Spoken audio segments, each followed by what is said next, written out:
Good morning. I know it's been such a minute since I've hopped on here and recorded a video, but we've got some life updates. Got my iced coffee. I know I look crazy right now, but I'm gonna have you get ready with me and we'll chit chat and I'll tell you what's been going on. Yes, I have rollers in my hair for anybody who's wondering.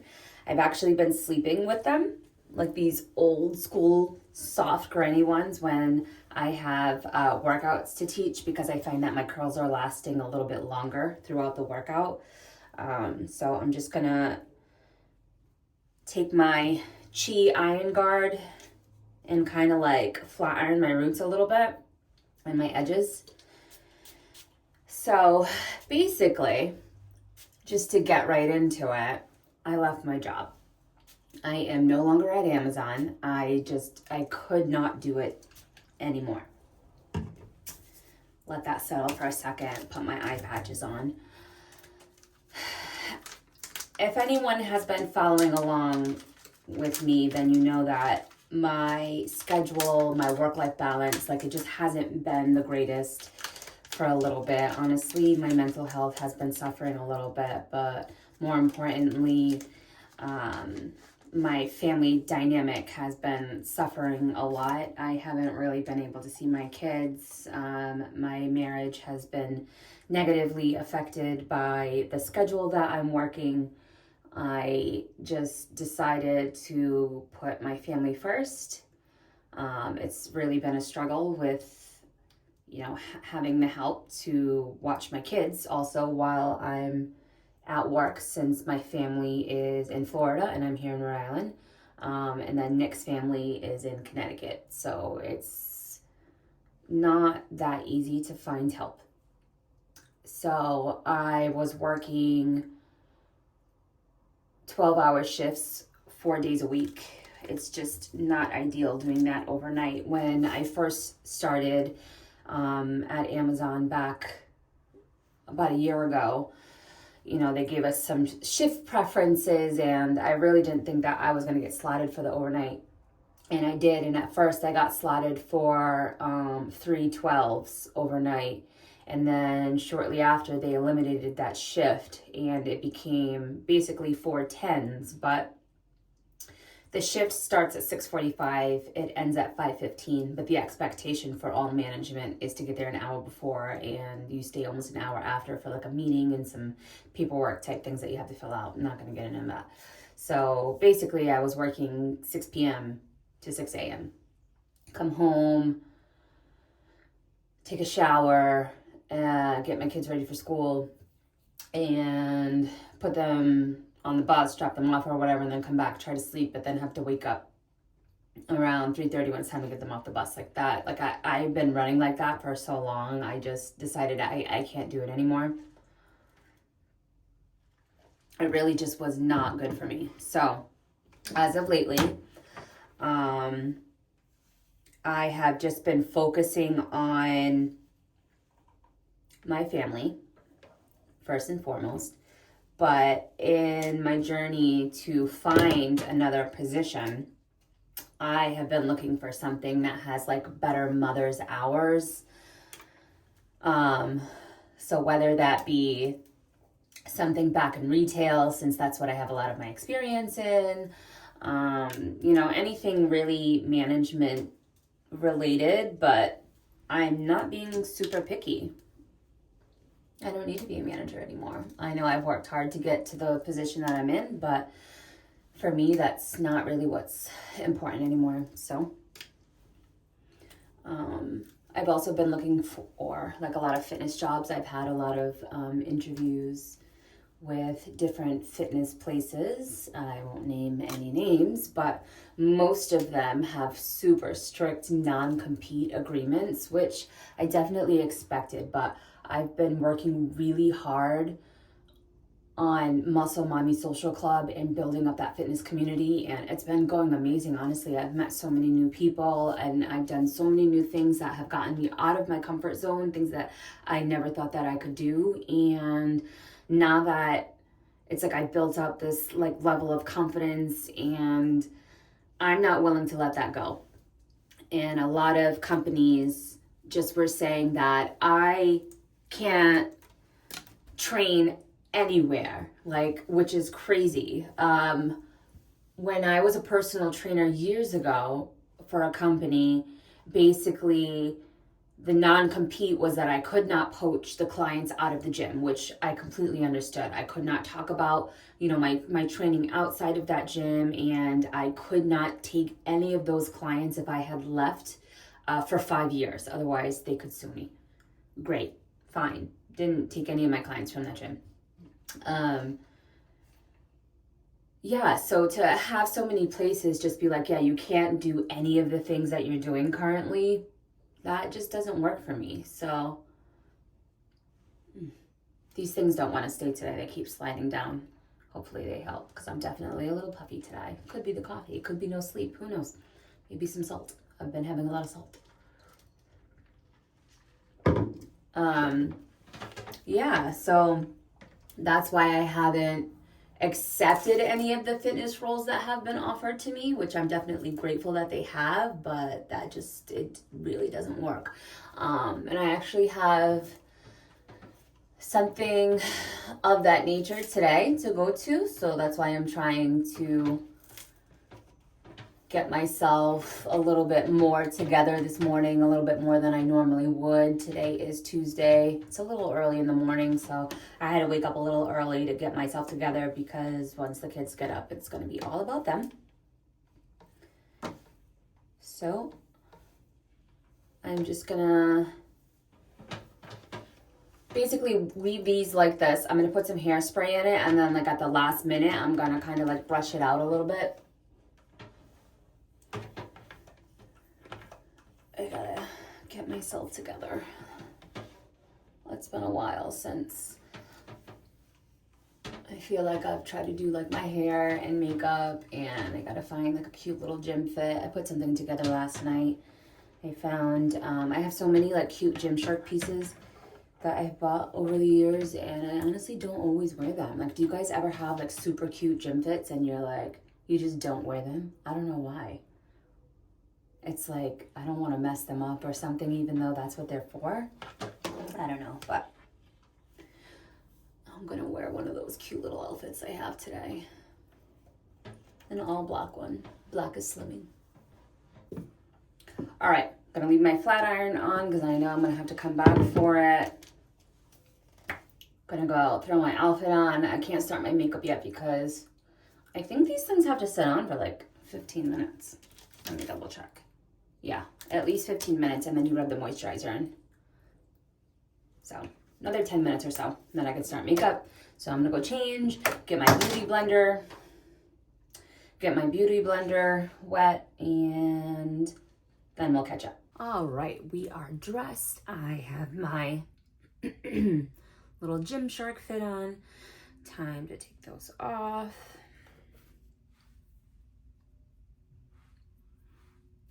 Sometimes I definitely see a difference more than others with those, but overall I do think they work. I wake up sometimes like with really bad dark circles and some puffiness. I definitely think it helps to take it away. I'm just gonna throw some. I don't always wear primer, but when I do, I use this e.l.f. Power Grip. I love it. It's nice and sticky. I love how it helps my eyebrows stand up. But the next little update that I wanted to give you guys was about my hysterectomy. So I have reached my 6-month mark, just about. Yes, I just hit 6 months. And my stomach feels pretty good. I would say most of the swelling has gone down, which I'm very excited about, because it was like, just like before I had it, it was like I was always looking 6 months pregnant, which is not ideal. But the issue that I'm having now is with my hip. So that's fine. I've been having like a really bad pain in my hip for a while, and it's progressively getting worse. I did try physical therapy. That actually made it worse. I had gone to my doctor multiple times. I had gone to see the surgeon who did the surgery for me, the hysterectomy. She's I forget what she's called, but she's some special gynecologist. I had seen her, and it was like everybody, for the most part, was like saying the same thing, that it like seems like it was an issue in the muscle. And even the diagnosis from the physical therapist was that we were going to be working on my glute medius. So unfortunately, that actually was not the issue. So I think that's why some of the things that they had me doing made it worse, unfortunately.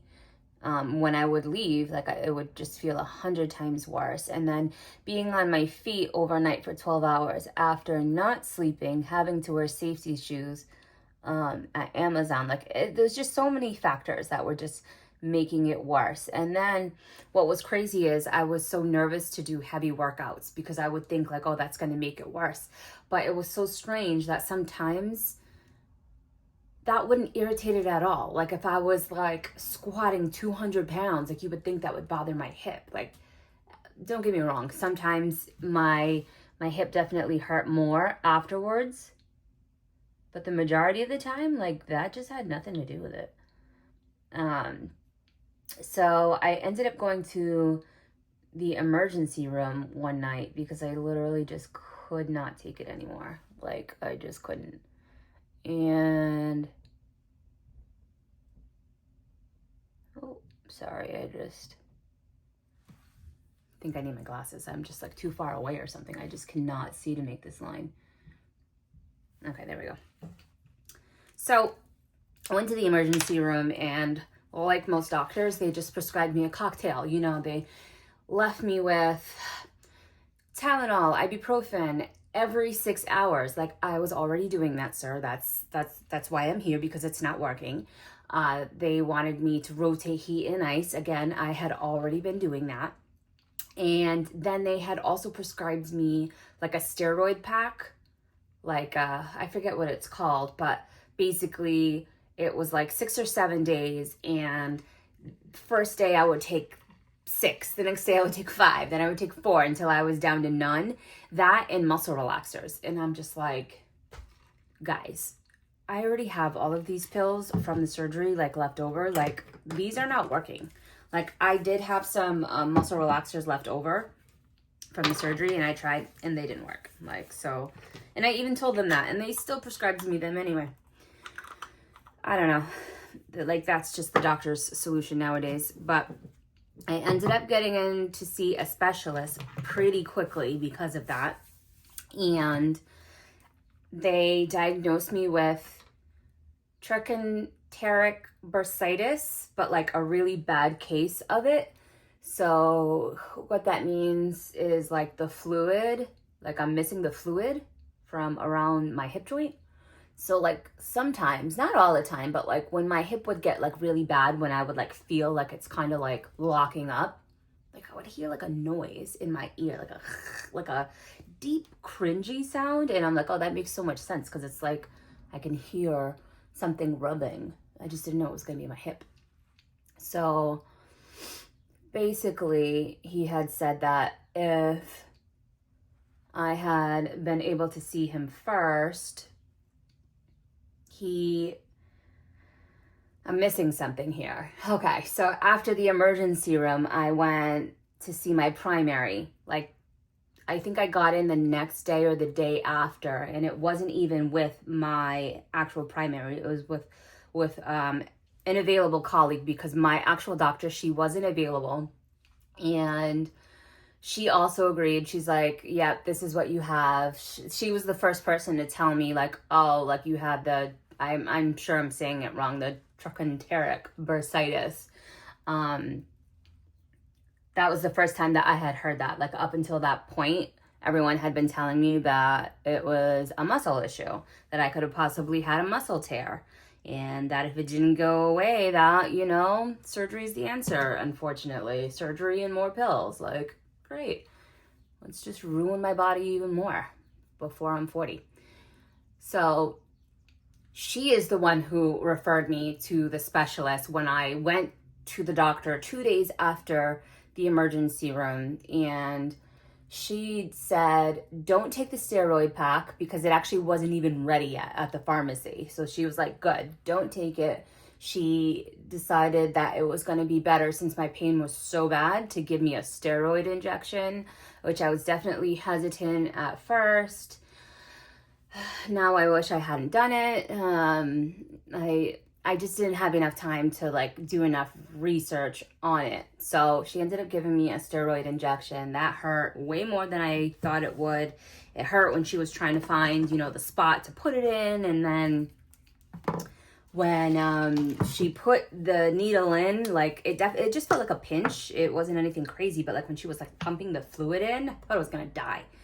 And then 2 days after that, I got in to see the specialist, and after he went over all of the notes, he had gone over the notes from the physical therapist. Another time when I had gone to an urgent care and gotten an x-ray at the urgent care, I got an emergency MRI when I was in the emergency room. So he was going over all of that. He took his time.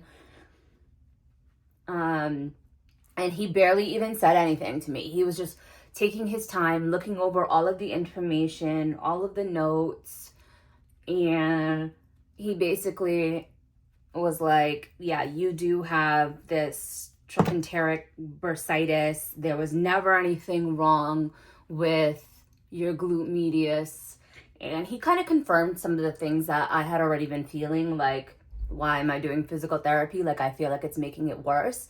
And the physical therapist just kept saying, oh, you must not be doing the exercises at home. Like, bruh, I already told you that I am someone who works out basically for a living. So don't tell me I'm not doing the workouts that I'm supposed to be doing at home, because I definitely was. Like, who wants to live in pain?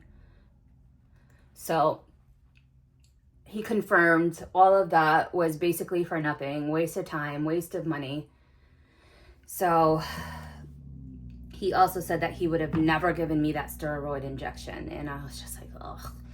They have a lot of negative side effects, and basically they're not good for your skin. They make your skin wrinkle. They just have like bad long-term side effects. And realistically, if it doesn't work, or if I need it again, I can only get one more, and that's it. Like, you cannot continue to do them. So that really is not the best solution either. He said that he would have just taken me out of work, put me basically on bed rest, and I need to ice my hip every couple of hours. Like, yes, still take ibuprofen, but he had suggested a stronger one that was kind of like a set it and forget it. It was like a 1 a day, and a little stronger than, you know, the over-counter that I had been taking. So that was his suggestion. And then my concern is that I do have to have another surgery in August. I have to have a sling put in. Unfortunately, I do have stress incontinence. So anybody who's wondering what that is, you know, I laugh, I cry, I sit too hard. You know, sometimes at the gym, like if I just like do a move too hard, like if I have to pee, like I'll pee a little bit. Like, sorry, not sorry. That's what's happening right now. But I have to have that surgery in August. That's already scheduled. And the thing is, it's like, is that going to upset what's happening with my hip even more? Is it going to make it worse? And here we are. I'm going to say it's been a week and a half, maybe 2 weeks since I've had the shot, and my pains are coming back already. Like, I feel like we're creeping back into the point where I was feeling before I even got the shot. Like, it did not do anything. So I would not suggest this out there for any of you ladies who have this issue. Do not get a steroid injection. Do your research and seek alternative methods, because the pain of the shot was not worth it. Like, it took me off my ass for a good 2 days. Like, for what now? Because now the pain is back. Annoying. So that's where we're at with that. Besides that, though, I will say I have not been having any of the stomach pains that I was having before I had the hysterectomy. I was getting a lot.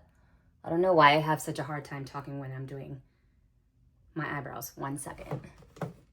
Okay, so what I was saying was all of the pains that I was having before from consistently getting cysts and the fibroids that I had, all of that basically has subsided. I did have one little episode where I did end up in the emergency room. It was shortly after, I think when I was around 4 weeks, which I think ended up popping up in one of my previous videos when I was trying to do a check-in with you guys for it. I had a cyst that burst, but it was like the last cyst that had shown up in my ultrasound that they were not able to remove for whatever reason. I'm not really sure. There was just one cyst that was not removed when I did have the hysterectomy, and it ended up bursting and it hurt like hell, but you know what? I'm glad that it's gone. I have not had any issues with either since. And I'm not due to have another ultrasound until the summer. So hopefully this trend continues, because I don't want to have happen like what's happening with the steroid shot, where it feels like it's for nothing. Like, I don't want to feel like I've had the surgery for nothing. I mean, I'm not getting my periods anymore. That's not a possibility. Having children is no longer a possibility. So I'm really hoping that none of the issues that I were having come back, because then it's going to feel like all of that was for nothing. So I'm going to finish this up and I will check back in with you guys in the car. I'm on the way to an appointment for a potentially exciting thing happening in the future. But the last thing that I wanted to share with you guys was all the exciting things that I do currently have going on my fitness journey, which I'm so excited about. I'm proud of myself for taking the leap and leaving a situation that I really did not want to be in and to do something that I really love. So with Muscle Mommy Social Club and personal training, I'm all in, basically, is what's happening. So I'm taking personal training clients out of my home gym like I used to do a long time ago, full time now, and I have a group class that I call Body Burn coming up. It's starting this upcoming Tuesday, June 3rd. It'll be every Tuesday at 6 o'clock at Blissful Selfie Spot in Warwick Mall. Hopefully that's a partnership that works and continues, and I hope that the class does amazing. And then also I do have online classes coming up. So far, the only one that I have planned is called a Sculpt Express. It's going to be a 30-minute mat workout at 6 a.m. I believe I'm going to be doing it on Mondays and Thursdays at 6 a.m. I haven't 100% decided on the 2 days, but that'll definitely be up and posted and on my website by the time this video comes out. So definitely check out my website. It's just musclemommysocialclub.com. Same thing, that's all my socials, just Instagram. I'm not really doing much with like TikTok, and I'm not like on X or anything like that. But definitely check out my website to stay up to date on all the events and everything that I have going on with personal training and group classes. And hopefully I'm able to vlog more, because I really do enjoy it. So stay tuned. I'll see you in the next one.